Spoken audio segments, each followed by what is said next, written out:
హైదరాబాద్లో అత్యంత రద్దీ ప్రాంతమైన అమీర్పేట మైత్రివరం చౌరస్తాలో అగ్ని ప్రమాదం కలకలం సృష్టించింది. ఆదిత్య ఎన్క్లేవ్ భవనంలోని ప్యానెల్ బోర్డులో సంభవించిన షార్ట్ సర్క్యూట్తో భవనంలో దట్టమైన పొగ కమ్ముకుంది. భవనంలోని మొదటి 2 అంతస్తుల్లో ఉన్న కోచింగ్ సెంటర్లోని విద్యార్థులు పొగతో ఊపిరాడక చిక్కుకుపోయారు. ఫైర్ ఎగ్జాస్ట్ యంత్రాల ద్వారా భవనంలో పేరుకుపోయిన పొగను బయటకు పంపి మంటలను అదుపులోకి తెచ్చారు.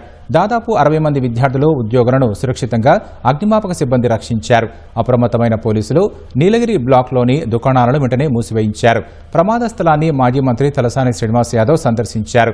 అగ్ని ప్రమాదాల నివారణలో ప్రభుత్వం ఘోరంగా విఫలమైందని, ఫైర్ సేఫ్టీ తనిఖీలు తూతూ మంత్రంగా సాగుతున్నాయని ఆరోపించారు. ఎటువంటి ప్రాణనష్టం జరగకపోవడంతో అందరూ ఊపిరి పీల్చుకున్నారు.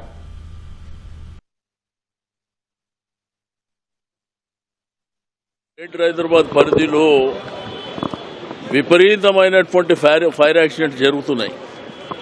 కానీ ప్రభుత్వానికి నిమ్మకు నీరెత్తనట్టు ఏదైతే జరిగిన సంఘటన జరగగానే ఇమ్మీడియట్గా వచ్చి ఆ టైం వరకు షో ఆఫ్ చేసి వెళ్ళిపోతుర్రే తప్ప దీనికి ఒక ప్రాపర్ ప్రణాళిక, జాగ్రత్తలు తీసుకోవాల్సినటువంటి ప్రభుత్వము ఎక్కడ జాగ్రత్తలు తీసుకున్నటువంటి దాఖలా లేవు.